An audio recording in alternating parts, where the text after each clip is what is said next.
You know that feeling when cold air hits you, and instead of just feeling chilly, it actually hurts? Your knees ache, your hands stiffen, your back tightens in a way it simply didn't used to, and maybe you've mentioned it to someone younger, and they looked at you like you were exaggerating. You weren't, and today I'm going to explain exactly why. I'm Dr. Anthony Fauci, and I want to say something directly to you before we go any further. If cold weather has become something you dread, if winters feel harder than they used to, if your joints protest the moment temperatures drop, you are not being dramatic. You are not imagining it. Your body is genuinely changing in ways that make cold feel different, and in many cases, much more painful, after 60. And the science behind it is fascinating. Over the next little while, we're going to walk through this together. I'll explain what's actually happening to your nerves, your joints, your circulation, and even your brain as you age and temperatures fall. I'll share real research from real journals, and I'll tell you what you can practically do starting today to feel better. So stay with me. Let's start at the very beginning. Why does cold hurt at all? When your skin senses a drop in temperature, your nervous system reacts. Specialized nerve endings called nociceptors, pain receptors, are triggered not only by injury but by temperature extremes. Cold activates these receptors and sends signals racing to your brain saying, essentially, danger, pay attention. That's normal, that's protective. But here's what changes as we age. The entire system becomes more sensitive, less efficient, and more easily overwhelmed. A study published in the journal Pain back in 2010 looked at how pain thresholds change across age groups and found something many older adults already know intuitively. The threshold for what triggers pain, particularly cold-induced pain, decreases with age. You need less cold to feel more pain. The same temperature a 30-year-old barely notices can genuinely hurt a 70-year-old. And that's not weakness, that's physiology. Part of the reason is something called central sensitization. This is where the central nervous system, your brain and spinal cord, becomes more reactive over time. Researchers at the National Institute of Neurological Disorders and Stroke have described it as an amplification of pain signals. Think of it like a volume dial. When you're young, it's set low. As you age, it creeps up, so signals that were once quiet become loud. Cold that was a whisper to your nervous system at 30 becomes a shout at 65. Your skin changes too. Researchers writing in the Journal of Investigative Dermatology documented how skin thins with age, losing subcutaneous fat, the insulating layer just beneath the surface. By the time many people reach their 60s and 70s, they may have significantly less of this natural insulation than they had in middle age. So not only does the cold signal hit harder neurologically, there's also physically less protection between you and the cold in the first place. Those two things together, a more sensitive nervous system and thinner, less insulated skin, are already a powerful combination. And we haven't even gotten to your joints yet. If you have arthritis, and the Centers for Disease Control and Prevention have estimated that over half of adults 65 and older have been diagnosed with some form of it, you already know cold weather and joint pain have a relationship. But why? The key is something called synovial fluid. Your joints are cushioned and lubricated by this fluid. It's like the oil in an engine. It allows joint surfaces to glide smoothly. When temperatures drop, this fluid thickens. It becomes more viscous, and a joint that was already inflamed or worn down from years of use suddenly has thicker, less effective lubrication. The result is stiffness, aching, and in more advanced cases, significant pain with movement. Research published in the Annals of the Rheumatic Diseases examined the relationship between weather and arthritis symptoms and found the pattern of cold and increased pain is real and documented. Some research also suggests it's not just temperature, but changes in barometric pressure that matter. When atmospheric pressure drops, which often happens before cold fronts arrive, tissues in and around joints can expand slightly. For a healthy joint, this might be imperceptible. For an arthritic joint that's already swollen, that tiny expansion can mean real pain. This helps explain why many people feel their worst in the morning after a cold night. The joint has been still and cool for hours. The fluid has thickened, and the first movements of the day feel like forcing a rusty hinge.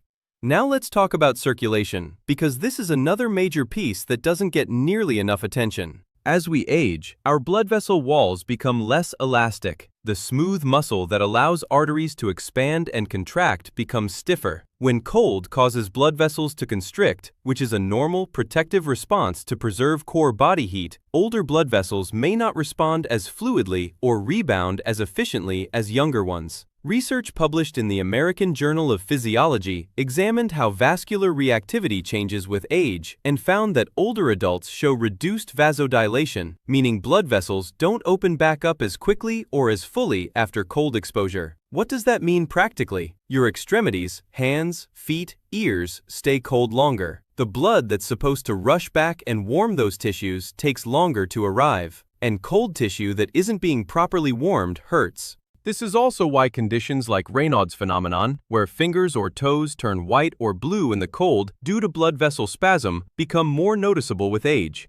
Even for people without a diagnosable condition, the general slowing of vascular response means more time spent feeling genuinely, painfully cold in the extremities. And the heart deserves a direct mention here because it matters. Cold weather puts additional demands on the cardiovascular system. When your body is trying to maintain core temperature, your heart works harder. Research from the British Medical Journal and other large population studies has consistently shown that cardiovascular events, heart attacks, strokes, increase significantly in cold weather, particularly in older adults. The Harvard School of Public Health has contributed to research showing that for every 10 degrees Celsius drop in temperature, certain populations see measurable increases in cardiovascular hospitalizations. Your body isn't being dramatic when it reacts strongly to cold. It's responding to a genuine physical challenge. Now let's shift to something I think is deeply overlooked, the connection between cold weather and your mental and emotional state as you get older. Winter brings shorter days, less sunlight, more time indoors, and often more social isolation, especially if mobility is limited by cold or icy conditions. All of those things together can trigger real changes in mood, energy, and even pain perception. Seasonal affective disorder is well documented in the medical literature. A comprehensive review published in the American Journal of Psychiatry found that SAD affects between 1 and 10% of the general population, depending on latitude, but symptoms of subclinical seasonal mood changes, not full SAD, but meaningful shifts in energy and mood, affect a much larger percentage. Older adults are particularly susceptible.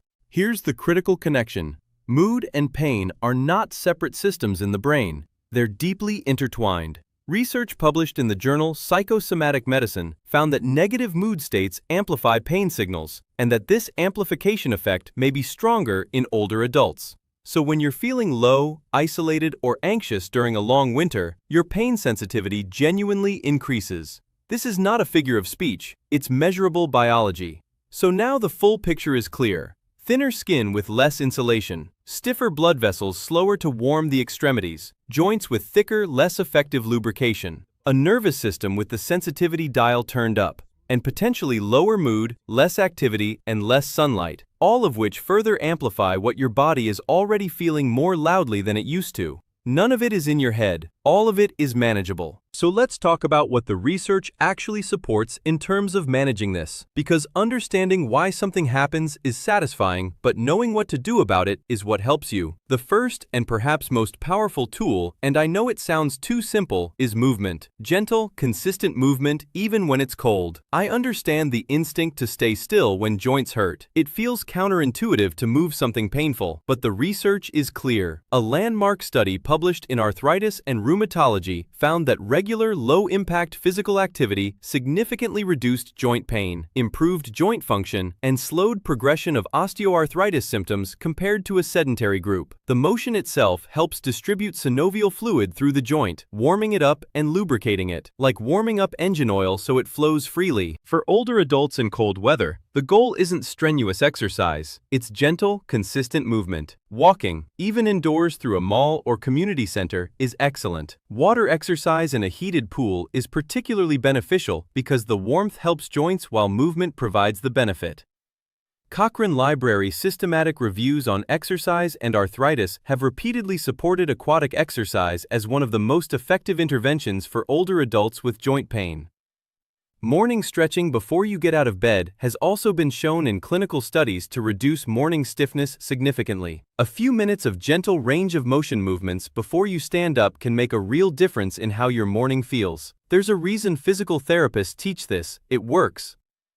The second area is warmth management, and this goes beyond just wearing a coat. Research published in Age and Aging and the Journal of Gerontology has found that older adults are less efficient at maintaining core body temperature because of reduced metabolic rate, less muscle mass to generate heat, and those thinner insulating layers we discussed.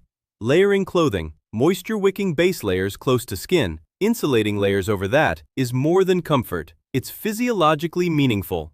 Target the extremities specifically. Hands and feet are where circulation struggles most in cold weather. Wearing gloves and warm socks before you feel cold, not after, is important. By the time you feel your hands going cold, vascular constriction is already well underway. Heated blankets, heating pads applied to stiff joints before activity, and warm baths or showers in the morning have all been shown in patient-reported research and clinical practice to reduce cold-related joint stiffness. Heat therapy increases blood flow to local tissues, helps thin synovial fluid, and activates sensory receptors in a way that can actually interrupt pain signals. The gate control theory of pain, first described in landmark research by Melzack and Wall and still supported by modern neuroscience, helps explain this. Non-painful sensory input, like gentle warmth, can compete with and reduce the transmission of pain signals through the nervous system. Now let's talk nutrition and supplementation, because there are real things happening here that many people don't know about.